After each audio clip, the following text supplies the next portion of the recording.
십이운성 중에서 이해하기 어려운 부분이 음생양사잖아요. 이게 논리적으로 말이 안 되니까 끊임없이 문제를 양산하는데, 음생양사, 양생음사 이렇게 표현할 때 이 생이라는 개념은 여기 장생이죠, 그죠? 생, 왕, 묘, 그쵸? 장생, 그걸 뭘 기준으로 해요? 마찬가지예요, 이것도. 삼합, 물론 천간을 기준으로 하지만 천간 대비 지지 12지지의 삼합과 연결돼 있잖아요, 그죠? 여기 생, 왕, 묘, 이 생은 뭐예요? 장생이잖아요. 이 장생하는 곳이, 양은 생하면 음은 죽고 음이 생하면 양은 죽고, 그렇다면 이게 음생양사가 뭐가 문제인지를 이해하려면 우리는 먼저 장생의 의미를 이해를 해야 돼요. 십장생, 장생이 뭐냐 이거죠.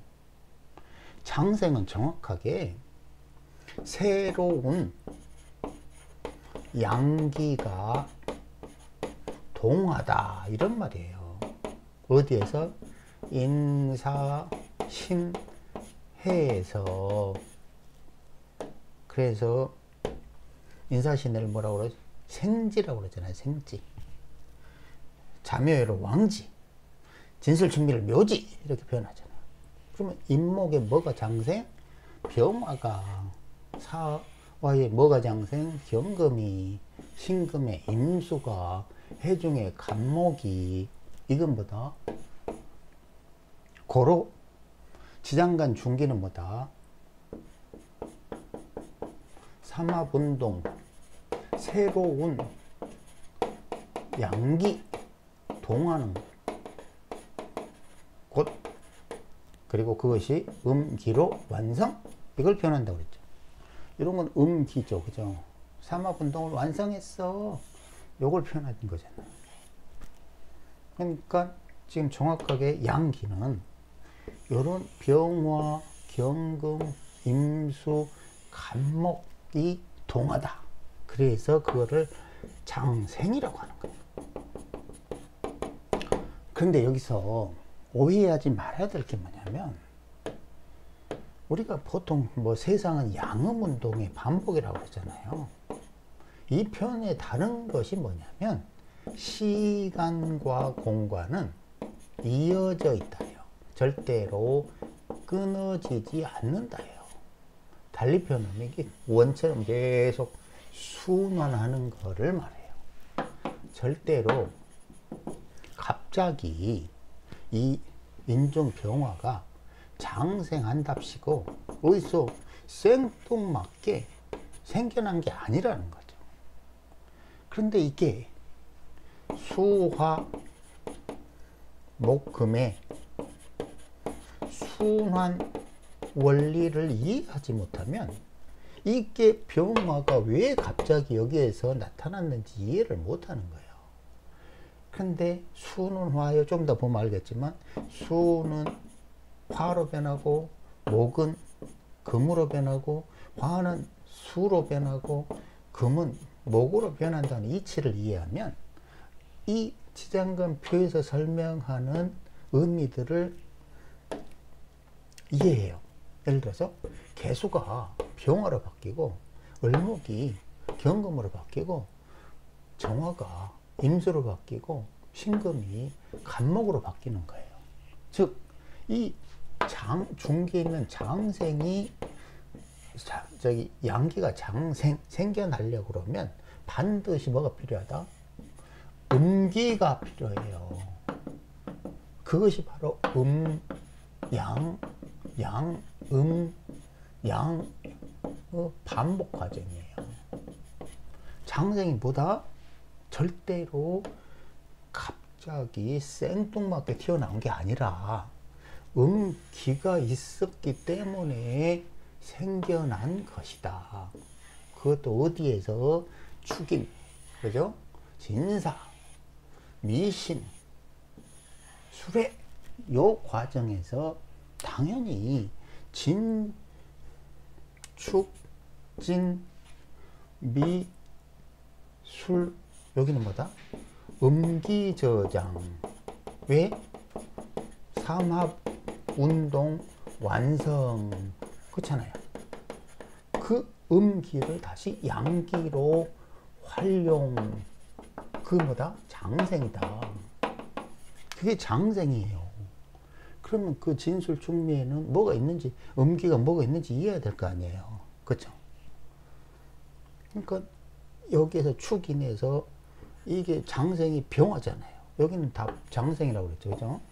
이 장생 할 수 있는 조건은 계속 무언가를 활용하기, 음기를 활용하기 때문이에요. 그 음기 뭐다?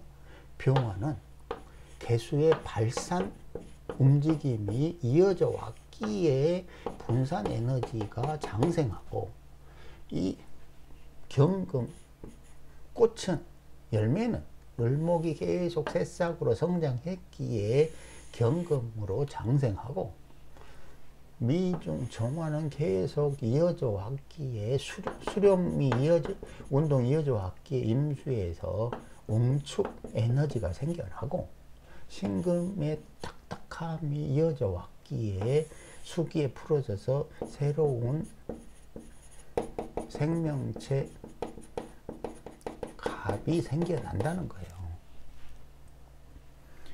그럼 결국은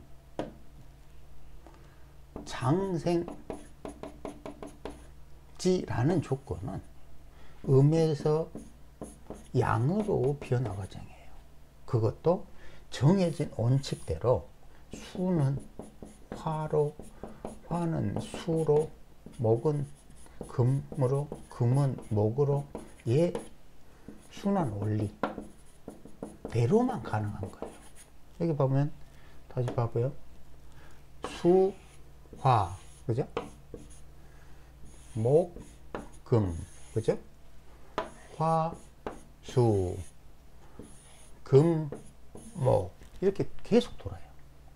수화는 계속 수화, 수화 이렇게 하고, 목금은 목금, 양음 똑같아요. 그로 무언가 장생하려면 그것이 기운이 이어져야 가능해요. 자, 그런데 우리가 이제 지금까지 설명한 건 뭐냐면, 새로운 양기가 생하는 과정에 대한 거죠.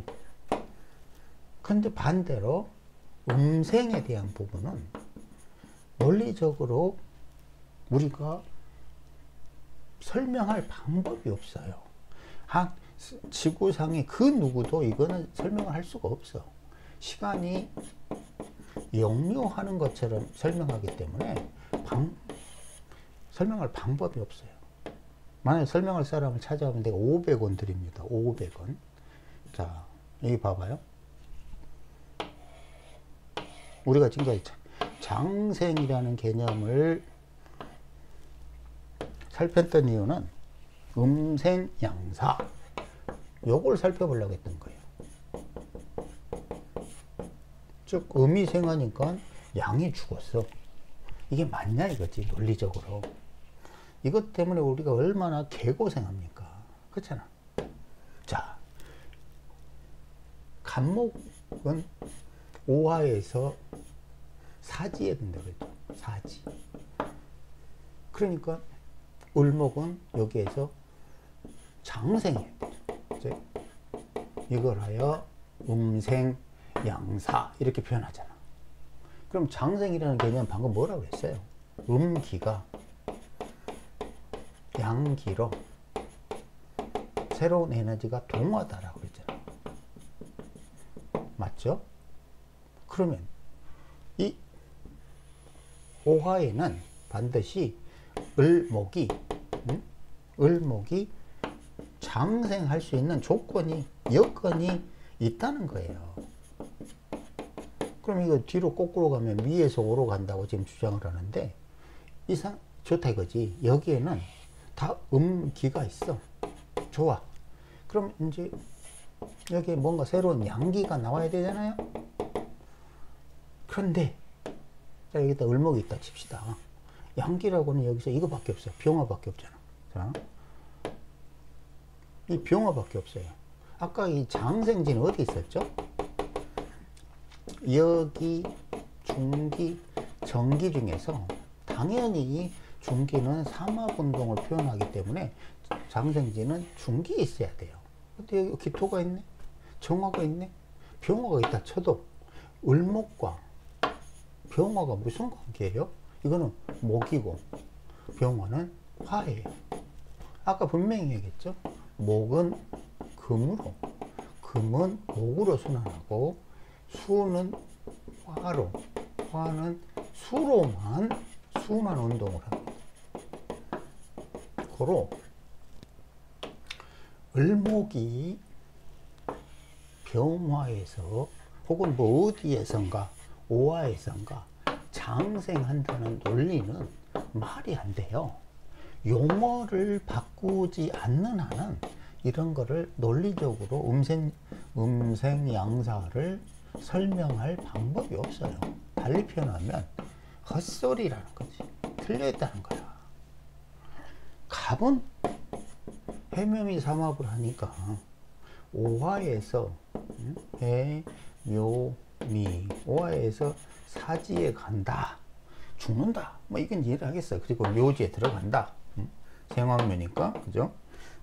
이해를 하겠어. 하지만 을목이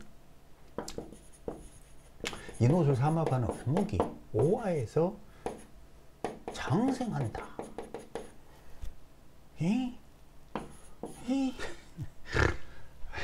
이걸 누가 논리적으로 설명하냐고.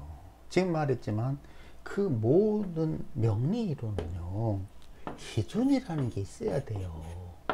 지멋대로 기준은 이 논리 이론이 아니에요. 오화에 장생하려면 장생에 상응하는 개념이 있어야 돼.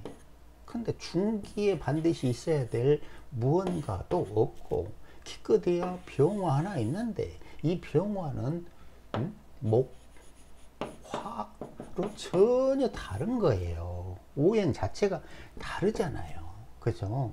고로 음생양사는 신이 와도 설명할 수가 없어.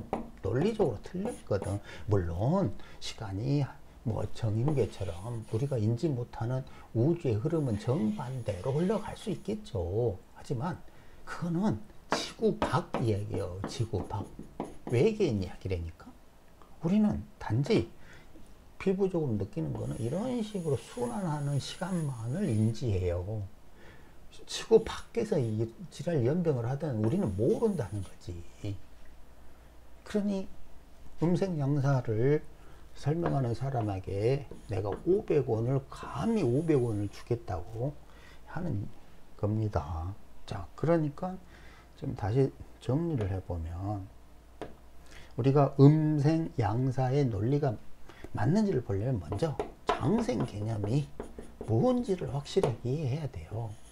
시간이 역류하는 개념도 살펴야 되고, 그리고 음생하는 공간에서의 과연 새로운 양기가 동할 수 있느냐에 대한 것도 살펴야 돼요.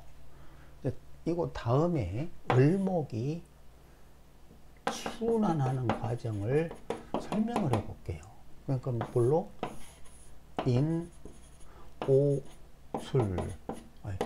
인오술 어떻게? 인목에서 장생에서 오화를 지나서 술토 묘지에 가는 과정을 순차적 흐름으로 설명을 해 볼게요. 그럼 이거 두 개를 비교하면 장생과 음생양사의 오류를 확실하게 이해할 수 있을 겁니다.